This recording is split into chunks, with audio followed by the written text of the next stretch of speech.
मी काय म्हणतो माहितीये का, म्हणूनच तुम्हाला मी पहिल्यांदाच सांगितलं की तो साक्षीदार सगळं स्टेटमेंट सांगितलं, त्याने स्टेटमेंट मधलं सगळं सांगितलं, पण त्याच्यातलं काही आरोपीच्या विरुद्ध नसेल तर आपण क्रॉस करणार का मुळात, असं मला सांगा. की बुवा नाही, पैसे घेतलेले आहेत फीचे, क्रॉस झाली पाहिजे, असं काय आहे का आपलं? आपल्या विरुद्ध हा साक्षीदार काहीही सांगत नाहीत. एका केसमध्ये 4 आरोपी आहेत, एकाकडून तलवार जप्त झाली, बाकी तिघांकडून कुठलंही हत्यार नाही. आलं का लक्षामध्ये? तर आता बाकी शेवटच्या 4थ्या आरोपीचा वकील फुरफुरणार का की बाबा माझी तर क्रॉस झाली पाहिजे, यांचीच कशी क्रॉस? काही संबंध नाही आपला.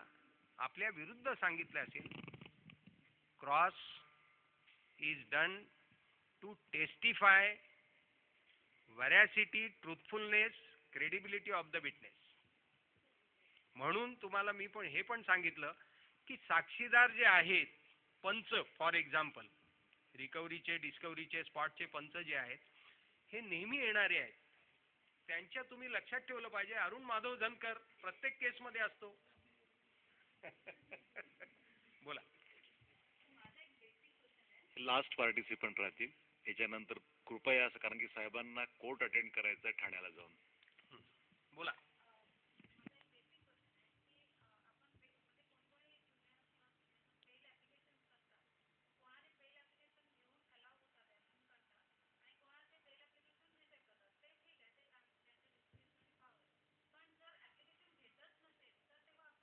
कोण घेत नाही ऍप्लिकेशन?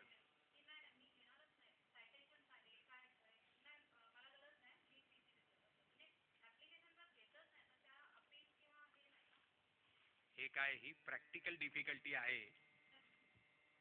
की कस्टडीत असताना बेल घ्यायचा का, नोटीस काढायची का, तर ह्या प्रत्येक कोर्टात वेगवेगळ्या अडचणी आहेत. ह्याच्यावरती काय CRPCत कुठं काही लिहिलेलं नाही.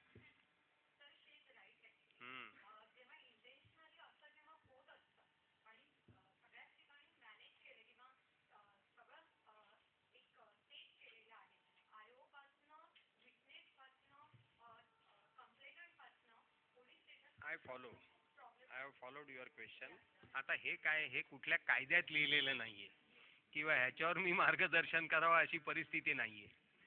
सरकारी वकील कसा मॅनेज करावा किंवा जजशी संधान कसं बांधावं, माझं म्हणणं असं आहे, आमच्या गुरूंनी जे सांगितलं, मी 1 वर्षाचा वकील असताना 81 साली जेव्हा आलो तेव्हा एक फ्लरिश झालेले वकील मी पाहिले.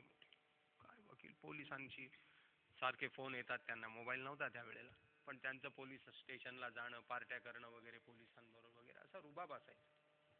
5 वर्षांनी ते निमाले इतके की त्यांच्याकडे ब्रीफ उरलं नाही. तेव्हा पोलीस स्टेशन वरून मला काम येतं ही काही चांगलं चिन्ह नाहीये. त्या साहेबाची बदली झाली की ह्यांना काम येईल, त्यांची बदली झाली की ह्यांना येईल, आम्ही दोघे मेलो. तेव्हा मेरिटवर काम आलं पाहिजे, तुमचं नाव ऐकून आलं पाहिजे. जजला आज मॅनेज करणारा उद्या खड्ड्यात जाण्याची भीती आहे. सरकारी वकिलाचे फोन आपल्या मोबाईलमध्ये ठेवणे हा माझ्या दृष्टीने गुन्हा आहे. गरज नाही. या सय्यद साहेबांचे वगैरे असतात माझ्याकडे, कारण ते मित्र आहेत खऱ्या अर्थाने, पण ही काही वकिली नव्हे. Be honest with your work, with your brief. विजय तुमचा आहे, तुम्हाला सांगतो. आज तुम्हाला वाटेल की हा माणूस खूपच, तू जे म्हणतेस की बा मॅनेज करतायत, होत तर क्षणिक आहे हे सगळं. लॉंग रन मध्ये चांगलं काम करणारा वकील पक्षकार बघत असतो की अरे चांगला दिसतोय, ही मुलगी चांगलं काम करते. तो बाहेर येऊन भेटतो, मॅडम आम्हाला वकील बदलून तुम्हाला द्यायचंय, तुम्ही करा. कारण ते अपिलात टिकेल, त्याच्यावरच्या अपिलात टिकेल, रिव्हिजन मध्ये टिकेल. See, merit will prevail and prevail forever. तेव्हा ह्या जे तुमचं दुःख आहे की ते घेत नाहीत, काही ठराविक लोकांची कामं करतात. असं होतं.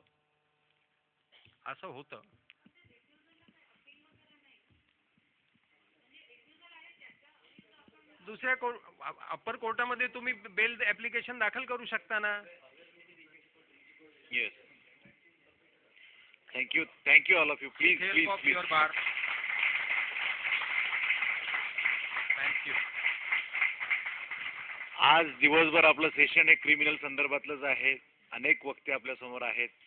सर्वच प्रश्न चव्हाण साहेबांना विचारण्यापेक्षा आपण इतरही वक्त्यांसाठी काही प्रश्न ठेवावेत अशी आपल्याला विनंती आहे.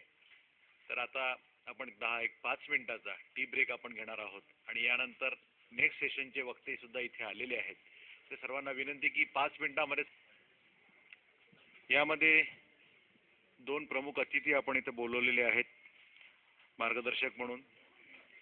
त्यामध्ये सर्वप्रथम नाशिक येथील प्रख्यात पब्लिक प्रॉसिक्युटर आदरणीय ॲडव्होकेट फारुख शेख साहेब, जे महाराष्ट्रातील सर्व पोलीस प्रॉसिक्युटर्स जेवढे काही आहेत त्या सर्वांना ट्रेनिंग देण्याचं काम करतात. त्यांना ट्रेनर ऑफ द ट्रेनर म्हणतात. असं व्यक्तिमत्व आज आपल्याला इथे लाभलेलं आहे. त्यांनी 1981 साली सनद प्राप्त केल्यानंतर 1988 ते आज तागायत ते पब्लिक प्रॉसिक्युटर म्हणून काम करत आहेत. त्यांच्यासोबत नाशिक येथीलच ॲडव्होकेट MTQ सय्यद साहेब, ज्यांनी 1986 साली सनद प्राप्त केली आणि 96 ते 2007 हे पोलीस प्रॉसिक्युटर म्हणून त्यांनी नाशिक येथे काम केल्यानंतर पब्लिक प्रॉसिक्युटर म्हणून काम करत असताना 150 लाईफ इम्प्रिझनमेंट आणि 6 हँग आणि इतर काही केसेस असं त्यांची या कामाची उपलब्धी आहे. अशी दोन्हीही आदरणीय व्यक्तिमत्व इथे आपल्याला उपलब्ध झालेत. या दोघांनाही मी नम्रपणे विनंती करतो की त्यांनी व्यासपीठावर आपलं स्थान ग्रहण करावं. आदरणीय फारुख शेख साहेब, आदरणीय MTQ सय्यद साहेब.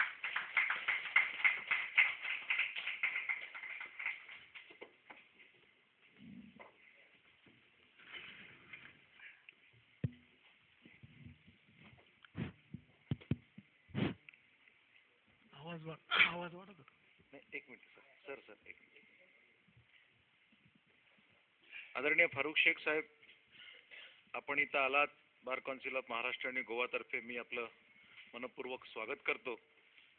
आणि आदरणीय फारुख शेख साहेबांचं स्वागत करण्याकरिता पुष्पगुच्छ आणि स्मृतिचिन्ह देऊन स्वागत करण्याकरिता मी बार काउन्सिल ऑफ महाराष्ट्र आणि गोवाचे अध्यक्ष कोंडे देशमुख साहेब यांना विनंती करतो की त्यांनी पाहुण्यांचं पुष्पगुच्छ आणि स्मृतिचिन्ह देऊन स्वागत करावं.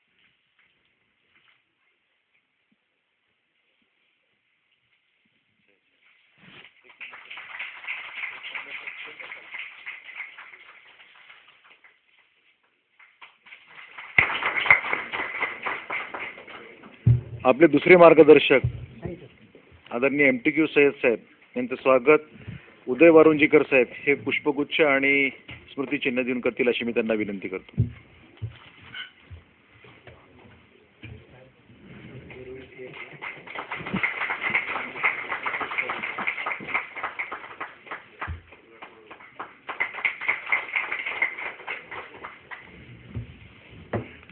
आदरणीय फारुख शेख साहेबांनी सुरुवात करण्यापूर्वी मी आपल्या सर्वांना एक आव्हान करतो की या चहापाण्याच्या सत्रामध्ये काही पार्टिसिपंट्सनी वेगवेगळी सजेशन्स दिलेली आहेत की बार काउन्सिलनी क्लेपच्या मध्ये अशा विविध विषयांच्या संदर्भामध्ये सुद्धा मार्गदर्शन ठेवावं. तर ज्यांचे कोणते आपापले काही सजेशन्स असतील तर त्यांनी कृपया एका कागदावर जर दिलेत तर बार काउन्सिल त्या दृष्टिकोनातून नक्कीच प्रयत्न करेल आणि जेणेकरून विविध विषयांवर आपल्याला आणखीन यापुढे क्लेप आयोजित करता येईल अशा पद्धतीने आपल्या कामकाज करता येईल. धन्यवाद.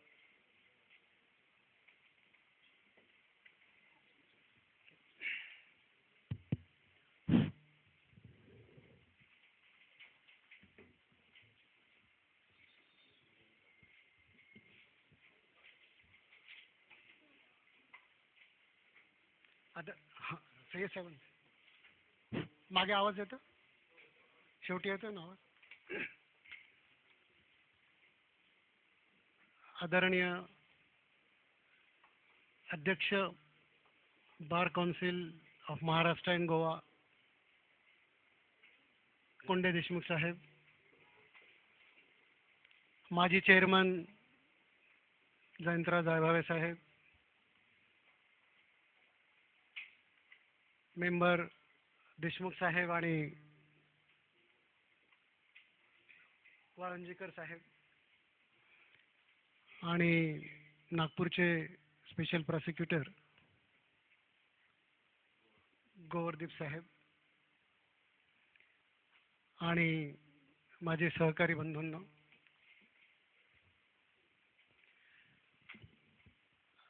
आपण सर्व प्रॅक्टिसिंग लॉयर आहात.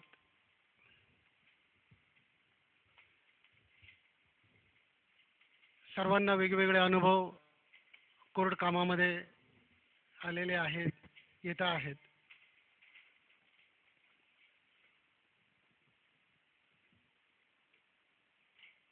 आपल्याला या ठिकाणी कायद्याची प्रोसिजर थोडीशी समजून घ्यायची आहे आणि एकमेकांमध्ये चर्चा घडवून आणायची आहे. बेसिकली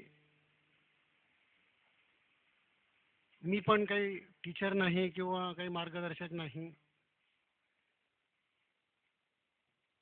कायदा आणि कायद्याची प्रोसिजर अशी आहे की मनुष्य हा आयुष्यभर शिकत असतो. आम्ही पण आजपर्यंत शिकत आहोत. काही तुमच्याकडून मी शिकेल, काही माझ्याकडून तुम्ही शिका. दिस इज द लर्निंग प्रोसेस. कोणीही असं समजू नये की मला कायदा सर्व समजतो आणि मला सर्व येतं. अशा प्रकारे कोणत्याही कायद्याच्या विद्यार्थ्याने किंवा कोणत्याही कायद्याची प्रॅक्टिस करणाऱ्या माणसाने समजू नये की मला सर्व कायदा समजतो म्हणून.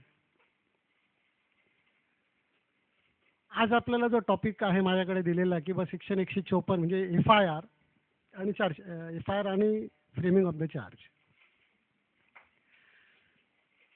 तर आपल्याला रजिस्ट्रेशन ऑफ द FIR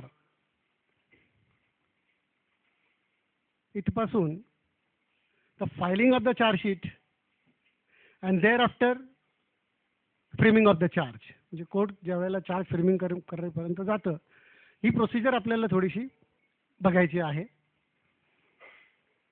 मला टॉपिक असा असल्यामुळे आपल्याला काही जनरल चर्चा करायची नाही. क्रिमिनल प्रोसिजर कोड काय म्हणतं? CRPC. CRPC is the Bible for the criminal advocate. He is the only master. तुमचा गुरु कोण आहे? तुमचा मास्टर कोण आहे? तर CRPC is the master of the criminal lawyer. None else. CRPC आणि एव्हिडन्स ऍक्ट या दोन कायद्यावरची एकदा कमांड आली की प्रॅक्टिसला काही प्रॉब्लेम नाही. तर CRPC मध्ये आपण व्याख्या सेक्शन 2 मध्ये बघितल्या असतील की वेगवेगळ्या व्याख्या या कलम 2 मध्ये दिलेल्या आहेत. व्याख्या कशा करता कायद्यामध्ये दिलेल्या असतात? What is the purpose of the definition? की त्या कायद्यामध्ये तो शब्द वाचण्यामध्ये आला तर त्याचा अर्थ आपण काय घ्यायचा? What is the meaning of it? म्हणजे वेगवेगळी त्याच्यामध्ये जी डेफिनेशन दिलेली आहे. समजा कंप्लेंट, तर कंप्लेंटचा अर्थ काय? आपण सर्वसाधारण कंप्लेंट बघतो की आपण बोलताना पण बोलतो, आपण त्याने कंप्लेंट दिली पोलीस स्टेशनला. आपण पण आर्ग्यू करताना म्हणतो की कंप्लेंट हॅज फाईल्ड कंप्लेंट. पण ते कायदेशीर नाही किंवा कायद्याला तो अर्थाभिप्रेत नाही आहे. कंप्लेंट याचा अर्थ काय ते डेफिनेशन मध्ये दिलं आहे 2D मध्ये. आणि मग कंप्लेंट असा शब्द कुठे आला कायद्यामध्ये CRPC मध्ये, तर त्याचा अर्थ काय घ्यायचा? तर तो जो डेफिनेशन मध्ये दिलेला आहे 2D मध्ये तो आपण घ्यायचा, तो आपल्याला वाचावा लागेल. आता सेक्शन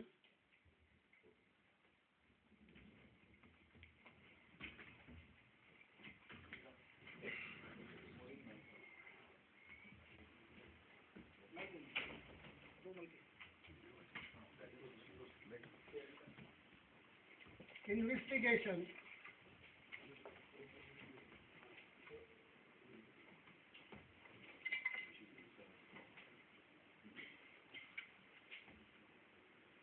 हा टॉपिक आहे. FIR till filing of the charge sheet है ना.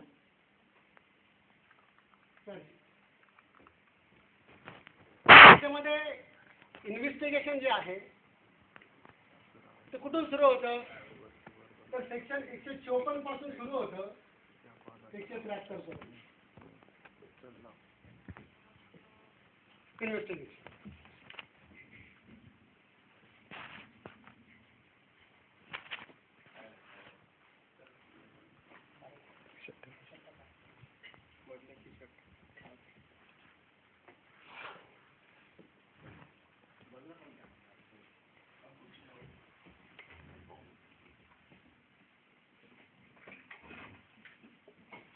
सेक्शन 154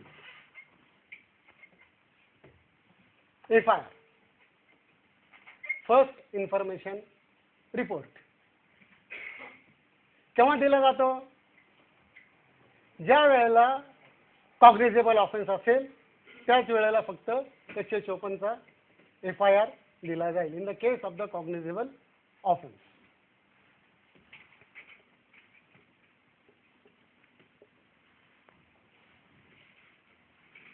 त्याच्यामध्ये 2-3 प्रोसिजर दिलेले आहे, सबसेक्शन 1, 2, 3, 4 ते आपण नंतर इलॅबोरेट करू. सेक्शन 155 काय म्हणतो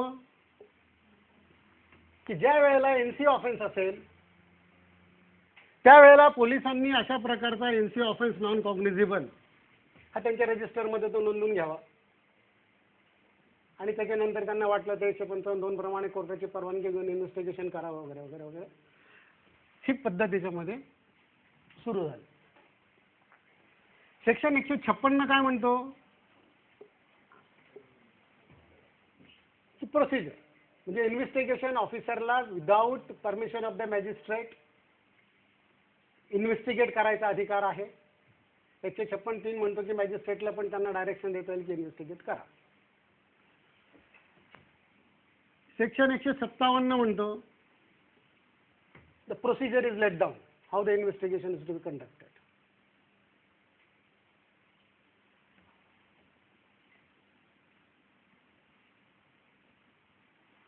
सेक्शन 158 म्हणतो की सुपेरियर पोलीस ऑफिसरच्या डायरेक्शन्स प्रमाणे किंवा त्यांना रिपोर्ट सादर करून जो कोणी इन्व्हेस्टिगेट करत असेल त्याला तो रिपोर्ट सादर करावा लागेल सुपेरियर पोलीस ऑफिसरला. 159 आपला फारसा आपला कामाचा नाही आहे इन्व्हेस्टिगेशनच्या दृष्टीने, कारण याच्यामध्ये फक्त इन्क्वायरी आणि इन्व्हेस्टिगेशन बाय द मॅजिस्ट्रेटची प्रोसिजर दिलेली आहे. त्याच्यामुळे आपल्याला याचा काही फारसा कनेक्शन नाही. सेक्शन 160 पोलिसांचे जे स्टेटमेंट्स आहेत, पोलिसांना स्टेटमेंट घ्यायचे असतील तर police officer has a right to send the summons to the witness call in, तेवढा अधिकार त्याला 160 प्रमाणे. 161 प्रमाणे पोलिसांना स्टेटमेंट रेकॉर्ड करता येतील, has a right to record the statement of the witness. 162 मध्ये प्रोसिजर दिलेली आहे की 61चं स्टेटमेंट जे आहे, how the statement of the under section 161 can be recorded, what is the procedure of it. The procedure is laid down under section 162. 163 section असं म्हणतो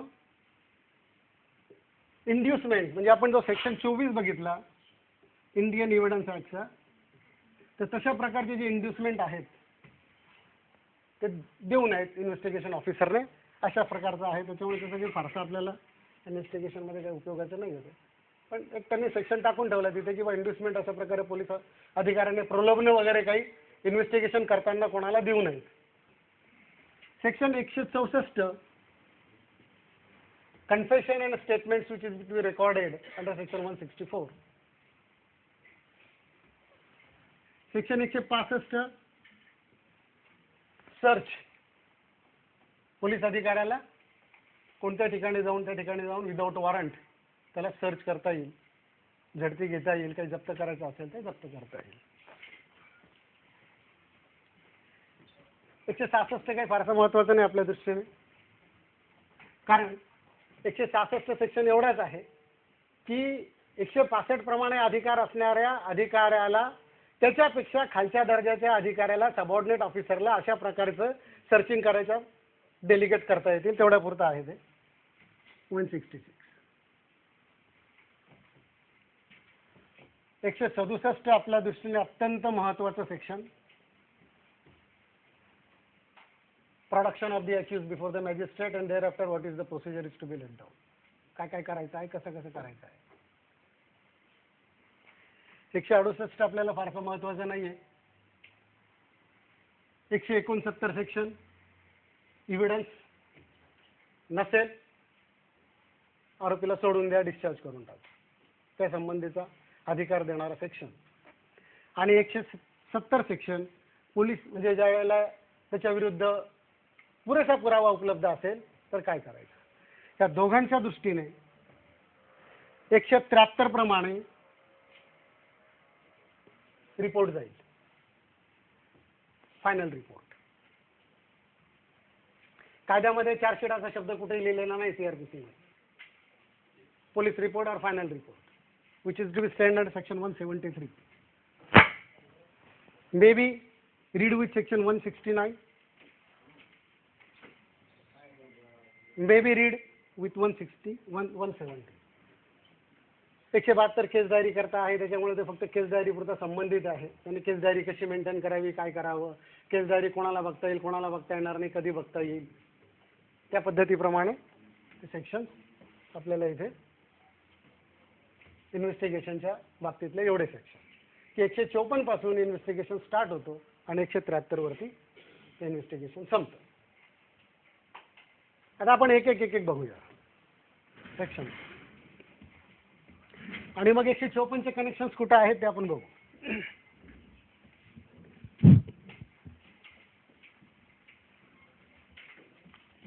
हा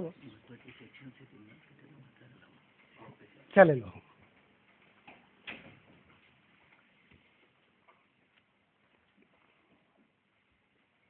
आता इन्व्हेस्टिगेशन म्हणजे काय, इन्व्हेस्टिगेशनची जी व्याख्या आहे, what is the investigation. The definition is given under section 2H.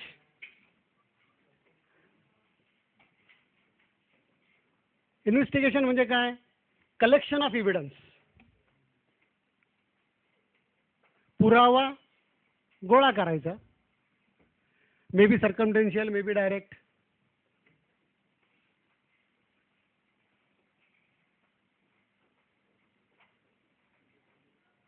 आणि तुम्हाला डिटेल वाचायचं असेल की इन्व्हेस्टिगेशन संबंधी की व्हॉट इज द इन्व्हेस्टिगेशन, तर सुप्रीम कोर्टाने 1955 साली एक जजमेंट दिलेलं आहे, AIR 1955 सुप्रीम कोर्ट.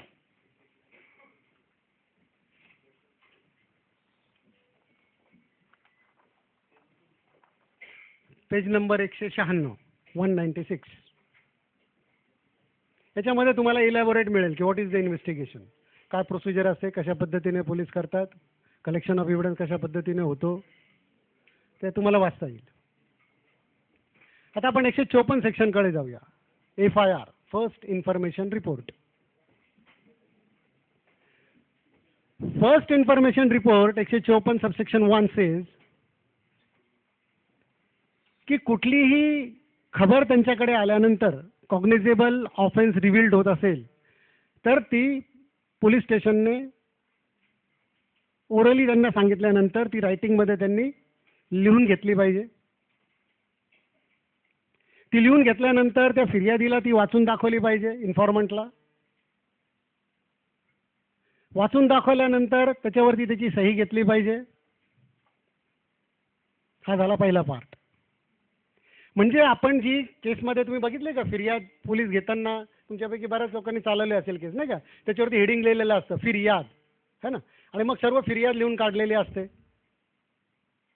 आणि साईडला गुन्हा रजिस्टर अमुक अमुक नंबर प्रमाणे गुन्हा रजिस्टर अमुक अमुक कलमाखाली गुन्हा रजिस्टर आणि त्याचा शेरा असतो. हा सेक्शन इथपर्यंत संपला अर्धा. तिथे कॉमा आहे त्या सेक्शनच्या पुढे आणि पुढे अँड शब्द आहे. हे जे मी तुम्हाला सांगितलं इथपर्यंत की तो शेरा मारला, त्याने लिहून घेतला, फिर्यादीची सही घेतली. मग नंतर त्याने काय करायचं आहे की त्याची जिस्ट जी आहे, फिर्यादीची, इन्फॉर्मंटची जिस्ट, ती जिस्ट त्या फॉर्मॅटमध्ये लिहायची आहे जो स्टेट गव्हर्नमेंटने जो फॉर्मॅट दिलेला आहे किंवा CRPC प्रमाणे 154चा जो फॉर्मॅट आहे त्या फॉर्मॅटमध्ये ती नोंदवायची आहे. 154चा म्हणजे जो आपण प्रिंटेड फॉर्म बघतो ना नंतर, किती लोकांनी प्रिंटेड फॉर्म वाचला आहे आणि बघितला आहे?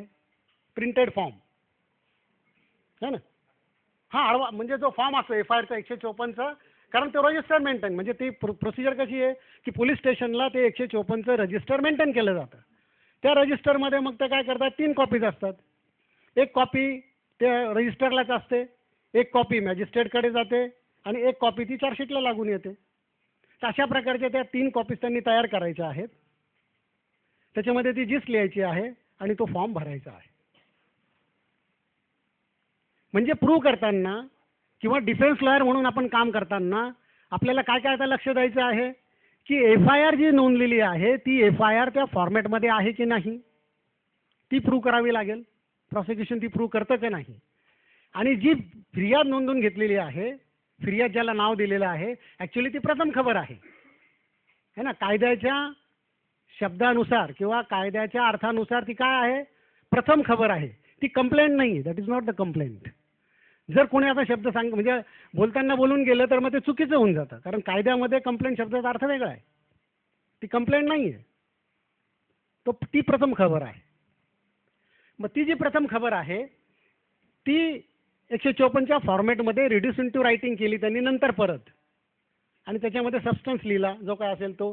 सबस्टन्स जास्त असेल तर पेजेस जोडायचे असतील तर त्यांना ते पेजेस पण जोडता येतील, आणि त्याच्यावर देखील इन्फॉर्मंटची सही राहील, आणि ज्याने कोणी ती लिहून घेतली असेल, जो कोणी ठाणे अंमलदार असेल त्याची पण सही राहील. मग डिफेन्स लॉयर म्हणून काम करताना जो फॉर्मॅट आहे तो तुम्हाला व्यवस्थित वाचावा लागेल ज्या वेळेला केस चालेल त्यावेळेला, कारण त्याच्यामध्ये सर्व दिलेलं आहे. गुन्हा कधी झाला, कोणत्या तारखेला झाला, कोणत्या वेळेला झाला, कोण आरोपी आहे, कोण फिर्यादी आहे, कोण साक्षीदार, कोण साक्षीदारांची त्याच्यामध्ये नावं आहेत की नाही, हा सर्व भाग every each things, the CR number, sections, gist of the offence, name of the accused, name of the investigation officer, name of the ठाणे अंमलदार, police station house incharge of the office, या सर्वांचं त्याच्यामध्ये गोषवारा असतो. मग त्याच्यामध्ये किती डिले आहे त्या फॉर्मॅटमध्ये तुम्ही वाचले कधी? त्याच्यामध्ये कॉलम असतो डिलेचा, की FIR डिले आहे की नाही, FIR बरोबर झालेला आहे की नाही, विलंबाची कारणं कधीच टाकत नाहीत पोलीस, कधीच टाकत नाहीत विलंब का झाला. FIR मध्ये डिले एक्सप्लेनेशनचा कॉलम ते कधी भरत नाहीत. एखाद दुसऱ्या केसमध्ये फार सिरियस केस असेल तर त्यांनी लिहिलं असेल एखाद दुसऱ्या केसमध्ये, परंतु जनरली ते डिलेची कारणं कधी त्याच्यामध्ये त्या फॉर्मॅटमध्ये टाकत नाहीत. म्हणून आपल्याला डिफेन्स लॉयर म्हणून काम करताना तो जो FIR आहे तो व्यवस्थित आपण पूर्ण वाचून घेतला पाहिजे, आणि ह्या सर्व बाबी त्याच्यामध्ये नोंदलेल्या आहेत की नाही ते बघितलं पाहिजे. म्हणजे मग तुम्हाला ज्या वेळेला केस चालवताना त्या डिलेवरती तुम्हाला आर्ग्युमेंट करता येईल किंवा डिलेवरती तुम्हाला प्रश्न विचारता येतील. आणि एकदा तो डिले का समजा if delay prejudice to the accused and the prosecution not explain that delay, तर त्याचा बेनिफिट कोणाला मिळेल? आरोपीला मिळेल, तुम्हाला मिळेल, डिफेन्स लॉयरला मिळेल. तर ते पण आपण बघायचं आहे. कधी कधी काय होतं की FIR आरोपीच देतो, किंवा कधी कधी असं पण होतं की तो जाऊन FIR देतो दुसरं कोणाचा तरी, नंतर रिव्हील्ड होतं की हाच आरोपी आहे. किंवा कधी कधी आरोपीच गुन्हा करतो आणि तो सांगतो की हां आम्ही अमुक अमुकचा मर्डर केला, माझ्या बायकोचं मर्डर केलं, हे कपडे, हा चाकू आणि मी, ही माझी फिर्याद. तर असं पण घडतं कधी कधी. तर अशी जर फिर्याद दिली असेल एखाद्या आरोपीने तर त्याचा काय इफेक्ट होईल?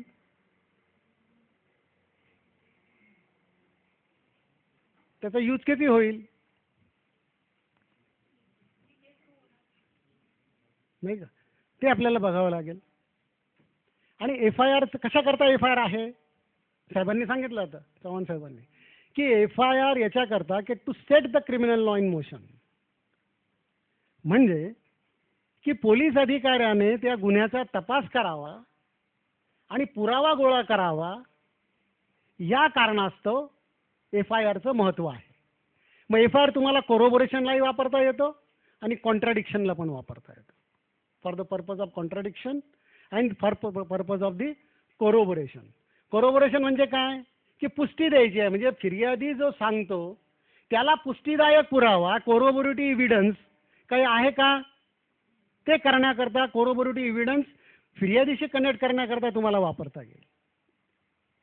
आणि दुसरं की कॉन्ट्राडिक्शन पण त्याला तुम्हाला वापरता येईल for the purpose of the contradiction purposes. This is the use of the FIR. म्हणजे आपला एक डिलेचं आता तुम्हाला झालं क्लिअर. त्याच्यानंतर FIRचं महत्त्व काय आहे ते झालं. त्याच्यानंतर FIR मध्ये असं आहे की FIR number of the cases are they. FIR is not the encyclopedia. FIR हा प्रत्येक गोष्ट त्याच्यामध्ये पाहिजे, आरोपींची नावच सर्व पाहिजे, फिर्यादींची सर्व नावच पाहिजे आणि सर्व इन्सायक्लोपीडिया पाहिजे असं काही नाही. कायद्याला ते अभिप्रेत नाही आहे. FIR is not the encyclopedia. FIR मध्ये महत्त्वाचं जे काही आलं असेल गुन्ह्यासंबंधी तेवढं सफिशियंट आहे. आणि साहेबांनी ते पण सांगितलं की FIR प्रूव्ह करायला पाहिजे तरच कन्व्हिक्शन होईल किंवा तरच त्याचं हे होईल असं काही नाही. FIR may be proved, may not be proved, but if there are other direct evidence or the circumstantial evidence, conviction may held.